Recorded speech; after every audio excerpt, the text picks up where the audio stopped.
안녕하십니까. 국내 유일 최초의 고양이 전문 연구소 고양이 연구소 신용주 박사입니다. 제가 지금까지도 보통 이제 육종, 번식, 사업 등등과 관련한 비디오 클립을 많이 찍었었는데 오늘은 좀 색다른 방식으로 비디오를 풀어볼까 합니다. 제 앞에는 아이고 무거워서 사료가 있습니다. 뭐냐고요? 로열 캐닌이라고 하는 회사에서 나온 키튼용 사료입니다. 4개월에서 8개월짜리 고양이를 위한 키튼용 사료입니다. 대부분의 고양이 애호가분들은 보통 생후 4개월 이후 제대로 된 캐터리에서 고양이를 분양받으신다면 4개월 이후에 고양이를 분양받게 되고 이런 사료를 보통 먹이게 됩니다. 제가 갖고 있던 근본적인 궁금한 점이 있었습니다. 고양이는 이걸 먹는데 맛은 어떨까 과연? 또는 너무 딱딱하지는 않을까? 저 고양이 사료가 내가 키우는 귀엽고 깜찍하고 사랑스러운 고양이에게 정말 좋은 사료인가? 이런 몇 가지 의문점이 있었고 오래전부터 이걸 한번 내가 직접 먹어보면 어떤가? 라는 생각을 했었는데 사실 엄두가 잘 안 나더라고요. 근데 곰곰이 생각해보니까 아니 내가 먹고 싶지 않은 것을 내가 사랑하는 고양이에게 준다는 것이 좀 이상한 느낌이 들더라고요. 그래서 결심을 좀 해봤습니다. 그래, 직접 한번 먹어보자. 고양이 사료는 어떤 플레이버, 풍미를 가지고 있고 어떤 텍스처, 식감을 가지고 있는, 질감을 가지고 있는 내가 직접 한번 먹어보자. 만약에 문제가 있다면 사료를 바꿔야 되지 않겠는가? 그런 맥락에서 물론 기존의 해외에서는 이런 형태의 이른바 도전들이 왕왕 있었습니다. 저희가 뭐 독푸드 또는 캣푸드 챌린지라고 유튜브에 치면 다양한 비디오 클립들을 만날 수 있는데 국내도 물론 아주 소수지만 존재하고요. 근데 그들이 접근하는 방식은 고양이의 삶을 이해해보자라는 게 아니고 정말 저런 걸 어떻게 사람이 먹을 수 있지? 일종의 몬도가네급으로 저걸 내가 먹어도 이런 맥락에서 접근을 하더라고요. 그럴 거면 왜 자신이 사랑하는 고양이나 개에게 그런 먹이를 줍니까? 자기가 먹고 있는 걸 줘야지. 그렇지 않습니까? 그래서 이게 정말 고양이가 먹어도 되는 건가? 가 첫 번째 어떤 의문점이었고 그들이 만약 이걸 먹는다면 어떤 느낌을 가질지 한번 이해하고 싶은 마음이 있었습니다. 그래서 그런 맥락에서 현재 국내에서 유통되고 있는 주요한 고양이 사료들을 한번 다 먹어볼 계획입니다. 그 첫 번째로 저희 연구소에서 관리하고 있는 고양이들에게 통상 제공하고 있는 로열 캐닌사에서 나온 키튼 사료를 한번 제가 직접 먹어보고 여러분들에게 그 풍미와 식감을 전해드리려고 합니다. 참고로 저는 제가 뭐 대단한 미식가까지는 아니지만 음식을 상당히 좋아합니다. 먹는 것보다 특히 저는 하는 걸 좋아합니다. 웬만한 지중해 요리나 중남미 요리는 뭐 제가 직접 다 만들고 해외에 가서도 저는 제 전공 관련되는 책보다 요리 관련되는 책을 사기를 더 좋아하고 요리 관련되는 각종 기자재, 장비 등을 모으는 것을 좋아하는데 그런 취미를 갖고 있는 저에게 아주 적합한 최고의 비디오 클립이 아닐까 생각을 해보면서 먹어보겠습니다. 다시 한번 확인됩니다. 얘는 로열 캐닌사에서 나온 분명한 사료입니다. 인간용 사료가 아닌 고양이용 사료고 이건 이제 저희가 미리 뜯어놨던 여기다 무슨 다른 어떠한 조작도 하지 않았습니다. 이 사료 그대로 오히려 이 통 자체도 요 그릇 자체도 저희가 고양이에게 밥을 주는 그 그릇입니다. 방금 고양이에 주던 거를 가져와서 씻어서 말려서 다시 제가 쓰고 있습니다. 고양이가 먹는 방식으로 한번 먹어볼까? 좀 더 재밌게? 그럼 좀 너무 이상한 거. 제가 우선 머리가 벗어져서 그럼 한번 사람 같은 방식으로 손으로 먹어보도록 하겠습니다. 참고로 저는 방금 밥을 되게 많이 먹고 왔어요.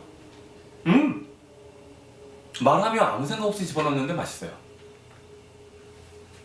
되게 바삭바삭하고 저는 사실 되게 역겨운 어떤 뭔가가 있을 줄 알았는데 일단 질감은 저는 좀 단단하지 않을까 싶었는데 아주 바삭거려요. 거의 콘플레이크에 육박할 정도로 아주 바삭거립니다. 그리고 맛은 제가 사실 이걸 먹기 전에 한 달 가까이 고민을 했었는데 혹시 비릴까봐 제가 좀 비위가 약한 편이거든요. 사실 옆에 제가 쓰레기통도 준비해놓고 있습니다. 그래서 실장께서 앞서 지금 촬영 중이신데 바로 뛰어오라고 했어요. 등 두드리라고. 아니에요. 결코 그 정도가 아니에요. 들리시나요? 네, 이런 바삭감입니다. 손으로 이렇게 부서집니다. 방금 쓰레기통 다녔습니다. 네, 그냥 먹겠습니다. 고양이 사료도 먹는데 무슨 맛은 좀 약하네요. 이렇게밖에 못 만드나? 이게 고기 맛이 전혀 안 나고 뭐라 그럴까요? 새우깡이나 어떤 고기 맛 과자, 단단한 과자를 먹는 느낌이에요. 전체적으로 봤을 때 질감은 강정, 아주 딱딱하진 않지만 좀 다소 바삭거리고 무게감이 있는 강정을 먹는 느낌이고, 통상 옥고시라고 하죠, 일본식 과자. 그리고 향은 약간 비릿한 느낌이 있는데 실제로 먹어보면 무슨 맛인지 잘 모르겠어요. 딱히 맛있다는 생각은 이걸 갖다가 평생 먹으라 그러면 좀 화날 것 같아요. 제가 여러분들 대상으로 상담을 할 때 사료만 주시면 됩니다 그런데 갑자기 그 말을 좀 후회하게 되네요. 조금 더 다양한 플레이버를 집어넣을 필요가 있지 않나. 그게 생선이든 또는 고기든 그런 생각이 들고, 일단 기본적으로 나쁘진 않습니다. 다만 이거를 좀 더 맛있게 만들 수는 없을까 라고 하는 생각을 다시 한번 하면서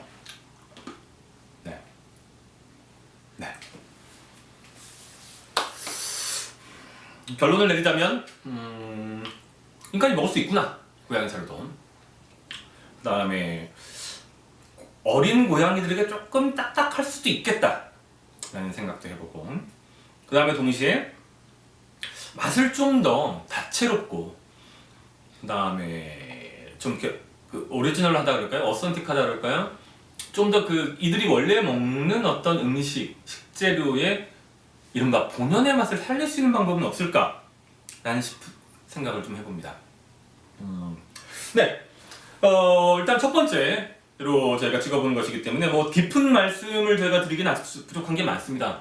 좀 더 다양한 고양이 사료를 먹어봐야 각각의 사료를 비교 분석해서 여러분들에게 좀 더 생동감 있게 말씀을 전해드릴 수 있을 것 같은데, 정리하자면 고양이 사료도 사람이 먹는데 특별히 문제는 없구나, 생각보다 나쁘지 않다. 다만 조금 더 한 단계 더 맛있게 만들 필요가 있지 않을까 라는 생각을 하며 오늘 아이고 힘듭니다.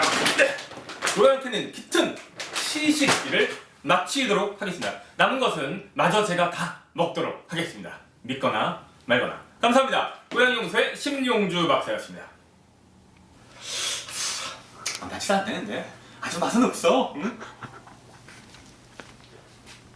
다음에는 몰래 좀 라임을 뿌리거나 아니면 무슨 이렇게 타바스코 소스 같은 걸 좀 어떻게 하면 안 될까? 미원이나 이런 걸 좀 집어넣을까? 설탕을 좀 넣든지 좀 더 맛있게 먹어야 될 것 같은데, 이래가지고는 안 될 것 같은데. 고민 좀 해보자고. 일단 이게 껴! 안 빠져. 이 좀 닦고 올게. 오케이? 그만! 이제 그만!